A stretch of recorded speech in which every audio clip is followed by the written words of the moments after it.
6 నెలల్లో పెళ్లి పథకంలో చేరండి. మీ ప్రియమైన వారికి 6 నెలల్లో పెళ్లి చేయండి. కృష్ణ సాయి బ్రాహ్మణ వివాహ పరిచయ వేదిక బ్రాహ్మణులకు మాత్రమే. మరిన్ని వివరాలకి కాల్ 8855592015 లేదా 9000333990.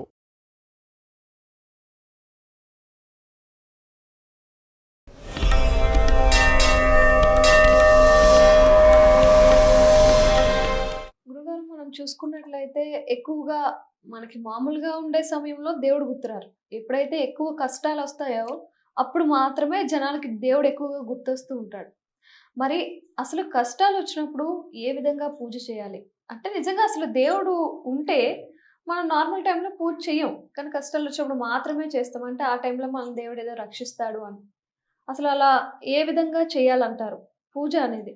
అసలు నిత్యం దేవుడికి పూజ చేస్తే కష్టకాలం అనేది ఎందుకు వస్తుంది? నిత్యం చేసే టైం జనాలకు ఉండట్లేదు.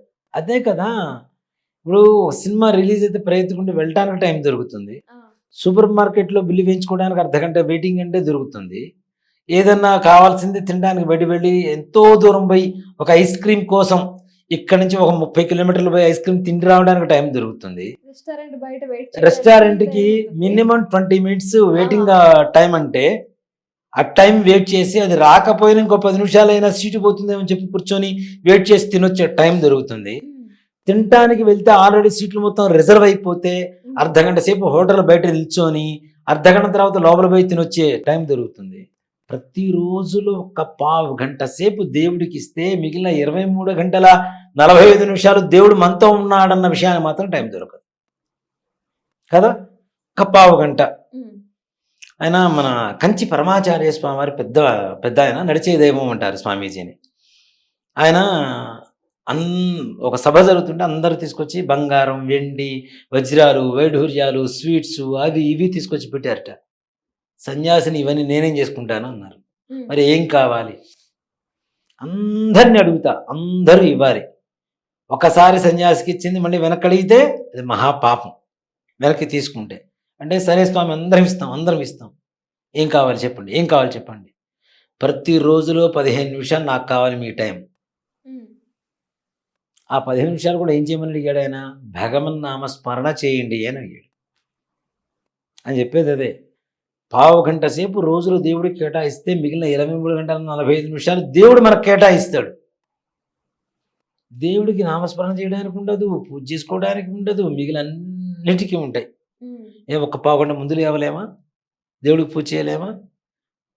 నిజంగా ఒక మాట చెప్తానన్న, తాగుబోతుకి వ్యసనం తాగుడు, తిరుగుబోతుకి వ్యసనం, సిగరెట్ తాగేవాడికి వ్యసనం, వాగుబోతుకు వాగుడు వ్యసనం. అందరికీ అన్ని రకాల చాలా వ్యసనాలు ఉంటాయి. వీటన్నిటికంటే పెద్ద వ్యసనం ఒకటి ఉంటుంది, భక్తి. ఒక్కసారి దాంట్లో మునిగి చూస్తే జన్మలో జీవితంలో పైకి రాడు, దాంట్లోనే ఉంటాడు గ్యారంటీ. అంటే ప్రతి ఒక్కటి భగవంతుడు మన చేత పట్టుకొని మనల్ని నడిపించేటువంటి స్థితి వరకు మనం వెళ్ళాలి అంటే ముందు మనం ఆయన పాదాలు పట్టుకోవాలి. అవి వదిలేస్తున్నాం.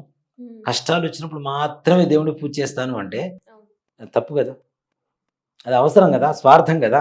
స్వార్థపరుని ఎవరైనా భగవంతుడు ఇచ్చేస్తాడా? నిస్వార్థంగా చేస్తే. ఇప్పుడు నిజంగా వేరేవాడు ఎవరైనా కష్టాలు ఉన్నారు, నువ్వు ప్రార్థించి నీకు ఇష్టమైనటువంటి వ్యక్తులు కాబట్టి, సో పక్కవాడు మంచిగా ఉండాలని చెప్పి మనం ప్రార్థిస్తే దేవుడు గ్యారంటీ తీసుకుంటాడు. అవునా?